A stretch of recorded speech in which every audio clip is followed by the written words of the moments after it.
નમસ્કાર દર્શક મિત્રો, બોટાદ દસ્તક ન્યૂઝમાં આપનું હાર્દિક સ્વાગત છે અને હું છું એલડી મકવાણા. આપ જોઈ રહ્યા છો બોટાદ દસ્તક ન્યૂઝ. હવે પછીના સમાચાર વિગતવાર. ધંધુકા રેલવે ઓવરબ્રિજનું કામ ઘણા સમયથી ચાલતું હતું. આ ઓવરબ્રિજને લઈને લોકો ત્રાહિમામ પોકારી ગયા હતા. છેલ્લા 7 થી 8 વર્ષથી આ કામ ચાલતું હતું. અંતે ગોકળ ગાયની ગતિએ કામ તો પૂરું થયું, પરંતુ લીંબડજસ ખાટવાની અને તાયફા કરવાવાળી આ સરકારે મોટો તાયફો કરી લોકોને જમવાનું પણ આમંત્રણ આપી દીધું. કોના બાપની દિવાળી? આ રૂપિયા તમારા ને મારા ખીચાના છે. આ ફતન દેવાળિયા સરકારના મંત્રી અને ફતન દેવાળિયા સરકારના અધિકારીઓને કંઈ ખરું? એમને તો લાખ તો અધિકારીઓ કહે છે, લે 1.25 લાખ. એમના બાપાનો બાજરો ક્યાં ઢળી જાય છે? એમને કોઈ જાતની ચિંતા ખરી? અને આ ઓવરબ્રિજનું લોકાર્પણ આરોગ્ય મંત્રી ઋષિકેશ પટેલના હસ્તે કરવામાં આવ્યું, જ્યાં એક વિશેષ સભાનું આયોજન કરવામાં આવ્યું હતું. આ પ્રસંગે ધારાસભ્ય કાળુભાઈ ડાબી સહિત અનેક મહાનુભાવો ઉપસ્થિત રહ્યા. મંત્રીએ અને અન્ય મહાનુભાવોએ આ પ્રોજેક્ટને વિસ્તારના વિકાસ માટેનો મહત્વપૂર્ણ પગલું ગણાવ્યું. લોકોએ તેમના સંબોધન દરમિયાન ઓવરબ્રિજના ફાયદા, ટ્રાફિકની સુગમતા અને પ્રોજેક્ટની યોગ્યતાના વખાણ કર્યા. આ ઓવરબ્રિજથી મુસાફરી સરળ બની રહી છે અને આ સ્થાનિક લોકોને મોટી રાહત મળશે. લોકો કહે છે, આના રૂપિયા કેટલા થયા એ તો પૂછી જોજો. આંકડો ક્યાં પહોંચ્યો, એમાં રૂપિયા ક્યાં ક્યાં ગયા, એવું લોકો કહે છે કે આનો હિસાબ માગો.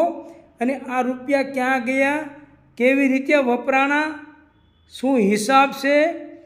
એટલે આમાં કોઈ જાતનો હિસાબ નહીં. આ સરકાર આવી, લોકો એમ કહે છે કે આ સરકાર કરોડોની અબજોની જ વાતો કરે છે, બસ બીજી વાત જ નથી. આ અંડરબ્રિજ ગમે એટલા રૂપિયાનો થતો હોય પણ અબજોની જ વાતો હોય. એટલે લોકો કહે છે કે હવે આ રૂપિયા ક્યાં ગયા.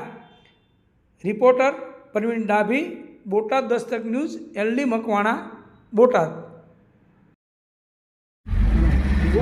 મંજુ સમજી લેવાનું, હું જે કહું ને એ ઓકે હોય, પણ આ મને હેઠે ન લાગ્યું, પણ તને ન ખબર પડે.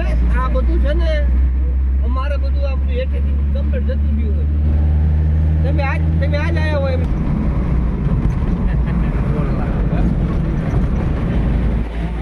સભા મંડપ જોતો દેખાય તેલા બધું તો પૈસા લેવાના માછી આવે. આ સભા મંડપ નથી, આગળ છે સભા મંડપ. આ કયું? આ બધું આપણું જ છે, આપણા છે. જાવ દઈએ. આ બધું ભાગમાં ચાલે, પોલીસ સ્ટેશન ને રેલવે ખાતું. સભા મંડપ આ બેન પૂછતો ક્યાં સભા? આગળ તો સભા મંડપ આગળ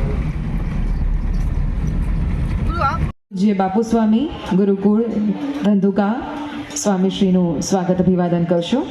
ધંધુકાના મદદનીશ કલેક્ટર શ્રી વિદ્યાસાગરજીને વિનંતી કે આપ અમદાવાદના કલેક્ટર માનનીય શ્રીમતી પ્રવીણા ડીકે મેડમનું સ્વાગત અભિવાદન કરશો. વિનંતી કરીએ છીએ શ્રી પાર્થ શાહને કે આપ શ્રી મયુરભાઈ ડાભી મહામંત્રી શ્રી જિલ્લા ભાજપનું સ્વાગત અભિવાદન. વિનંતી કરીએ છીએ શ્રી હિંમતભાઈ ભુવાત્રા તાલુકા વિકાસ અધિકારી શ્રીને કે આપ જિલ્લા વિકાસ અધિકારી શ્રી અમદાવાદ શ્રી વિદેખરેનું સ્વાગત અભિવાદન કરશો.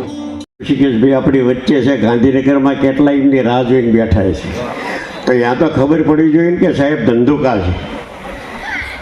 અને અગાઉ કહી દઉં છું કે જમ્યા સિવાય કોઈ જવાનું નથી, એટલે જયમાં કોઈ મોડી બોલવાની નથી. ભારત માતા કી. આજના ધંધુકા ખાતે પુનિત મહારાજની પવિત્ર ધરતી પર સૌરાષ્ટ્રના પ્રવેશ દ્વાર સમા રેલવે ઓવરબ્રિજના લોકાર્પણ પ્રસંગે આપણી વચ્ચે ઉપસ્થિત આપણા ગુજરાત રાજ્યના સિનિયર કેબિનેટ મંત્રી અને એથી વિશેષ આપણા અમદાવાદ જિલ્લાના પ્રભારી મંત્રી એવા ઋષિકેશભાઈ પટેલ સાહેબનું હું હાર્દિક સ્વાગત કરું છું અને સાથે આભાર પણ માનું છું. આવા રૂડા પ્રસંગે ઉપસ્થિત આપણને સૌને આશીર્વાદ આપવા આવેલા સૌ સંતશ્રીઓ, આપણા શ્રી રામ.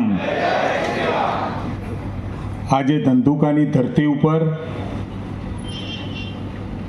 આદરણીય પ્રધાનમંત્રી મોદી સાહેબ અને અહીંયા ભૂપેન્દ્રભાઈ પટેલ મુખ્યમંત્રી શ્રી દ્વારા આ ડબલ એન્જિન સરકારનું ઉદાહરણ, વર્ષોથી જેની માગણી હતી સૌરાષ્ટ્રથી દક્ષિણ ગુજરાત અને દક્ષિણ ગુજરાત એટલે કે સુરત અને સુરતથી સૌરાષ્ટ્ર આ ફાટક આપણને ખૂબ નડતું હતું મોટી મોટી લાઈનો લાગી જાય, ગાડીને બ્રેક મારવી પડે, પેટ્રોલના ધુમાડા